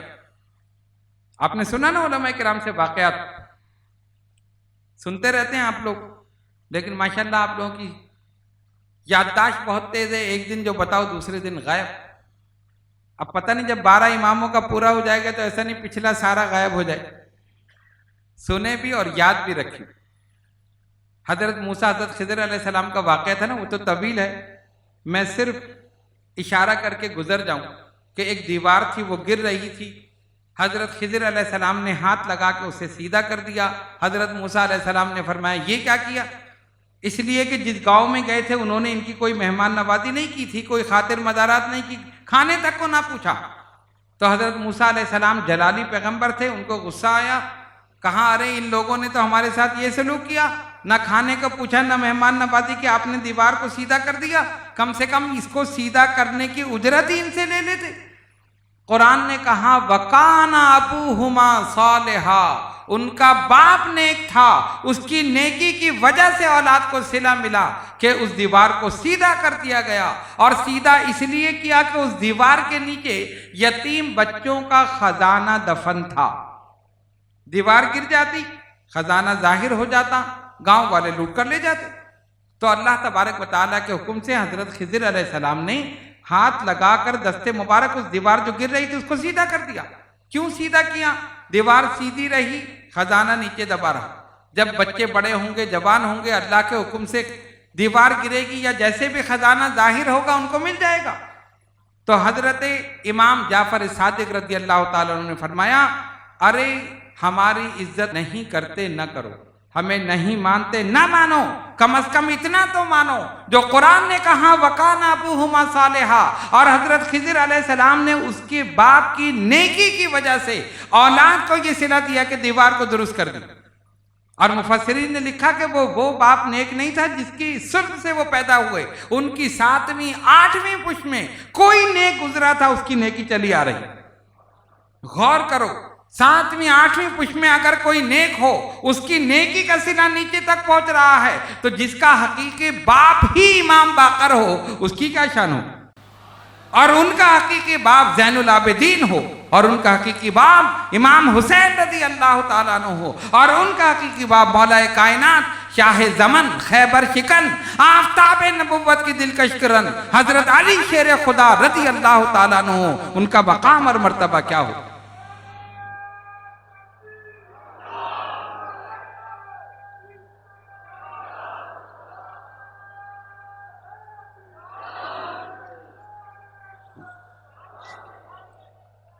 تو فرمایا صرف اتنا تو سمجھ لو وَكَانَ أَبُوهُمَا صَالِحًا. یہ اشارہ تھا کہ ہمیں نہیں مانتے تو ہمارے آبا و اجداد کو تو مان لو. ہم بھی آج یہی کہتے ہیں، ہم کچھ نہیں ہیں لیکن جو اوپر والے ہیں کم سے کم ان کو تو مان لو، ان کو تو مان لو. ہم تو خاک سے بدتر ہیں، ان کی نالین سے لگے ہوئے ذروں کے برابر بھی نہیں ہیں.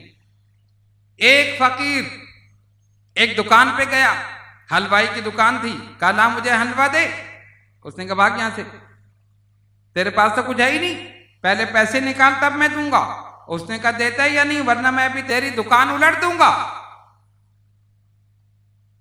وہ خاموش، اور یہ بار بار کہہ رہا ہے مجھے دے ورنہ میں تیری دکان الٹ دوں گا.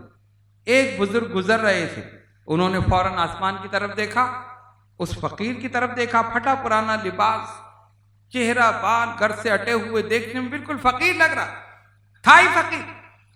انہوں نے، ان بزرگ نے اس حلوائی سے کہا دے دے فوراً. کہ حضرت یہ اس کے پاس کچھ ہے نہیں، یہ مجھے کیا دے؟ کہا میں کہہ رہا ہوں دے دے، فوراً دے دے. اس نے دے دی. فقیر نے حلوہ لیا اور کہا دے دیا ورنہ میں دکان الٹ دیتا. یہ کیا کہ حلوہ لے کے چلا گیا. اب حلوائی صاحب جو تھے ان کو تو پیسے ملے نہیں تھے. انہوں نے کہا حضرت آپ نے یہ کیا کیا، نہ پیسے ملے نہ کچھ ہوا. آپ نے کہا فوراً دے دے. کیا وجہ تھی؟ وہ صاحب نظر تھے، صاحب کشف تھے. صاحب نظر جانتے ہو؟ جو باطنی چیزوں کو دیکھ لے، جو دل کے رازوں کو جان لے. صاحب نظر تھے. کہا میں گزر رہا تھا جس وقت وہ فقیر یہ کہہ رہا تھا کہ مجھے حلوہ دے ورنہ میں دکان الٹ دوں گا، میں نے اس کے اوپر کی نسل کو دیکھا. اس کے باپ کو دیکھا کچھ نہیں تھا، دادا کو دیکھا کچھ نہیں تھا، پردادا کو دیکھا کچھ نہیں تھا. میں نے اور اوپر گیا دیکھا تو ایک بزرگ تھے جو اس کی نسل میں گزرے تھے، وہ تیار بیٹھے تھے. اگر اس کو نہیں دیا وہ واقعی دکان الٹ دیتے، ختم ہو جاتی تیری یہ روزی اور یہ دکان. اس وجہ سے میں نے کہا فوراً دے دے. یہ کچھ نہیں ہے لیکن اس کے اوپر جو ہے نا وہ بڑے زبردست. اسی لیے ہم کہتے ہیں ہم کچھ نہیں ہیں لیکن اوپر والے زبردست ہیں. ہمیں نہ دیکھو، ان کو دیکھو. ان کو اگر جلال آ گیا تو پھر نہ دنیا میں ٹھکانہ رہے گا نہ آخرت میں ٹھکانہ رہے گا. حضرت امام جعفر صادق رضی اللہ تعالیٰ عنہ نے پیاری بات فرمائی کہ اگر کچھ نہیں سمجھتے کم از کم اتنا تو سمجھ لو وکانہ ابوہما صالحا، کہ ان کا باپ ہی نیک تھا. کم سے کم اتنا تو سمجھو. خیر وہ تو تمام فضیلتوں کے جامع تھے.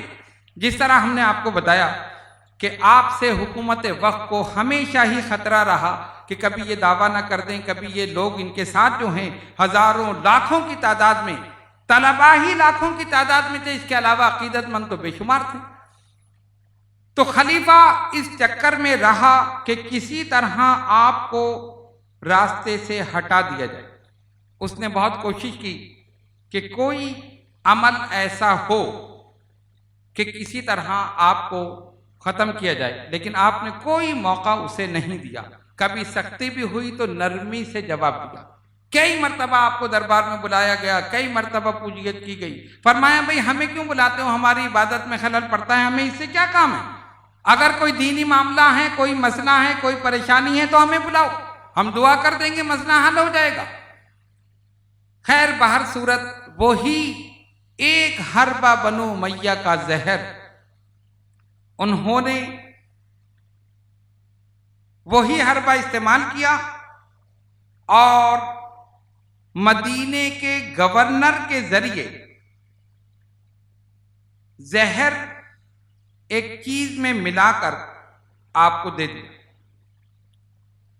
اور اس کے بعد جب آپ نے وہ تناول فرمایا اسی وقت آپ کی شہادت ہو گئی.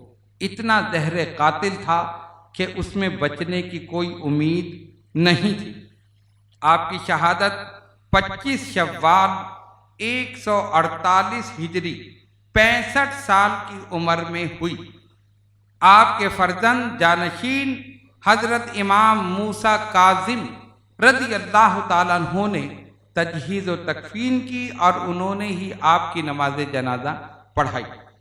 جنت البقیع کے اس احاطے میں جس میں آپ سے قبل حضرت امام حسن، حضرت امام زین العابدین، حضرت امام محمد باقر رضی اللہ تعالی عنہم اجمعین آرام فرما تھے، وہیں پر ہی حضرت امام جعفر صادق رضی اللہ تعالی عنہ کی تدفین ہوئی اور آپ ان نفوس قدسیہ کے ساتھ آرام فرما ہیں. ہم نے آج آپ کے سامنے دو اماموں حضرت امام محمد باقر رضی اللہ تعالی عنہ اور حضرت امام جعفر صادق رضی اللہ تعالی عنہ، ان دونوں کے متعلق بیان کیا. اللہ تبارک و تعالی ان کی نالین سے لگے ہوئے ذروں کے صدقے میں ہم سب کی مغفرت فرمائے اور ہم سب کو اہل بیت کی محبت عطا فرمائے، ان کی محبت میں زندہ رہیں اور ان کی محبت میں موت عطا فرمائے. وآخر دعوانا الحمدللہ رب العالمین.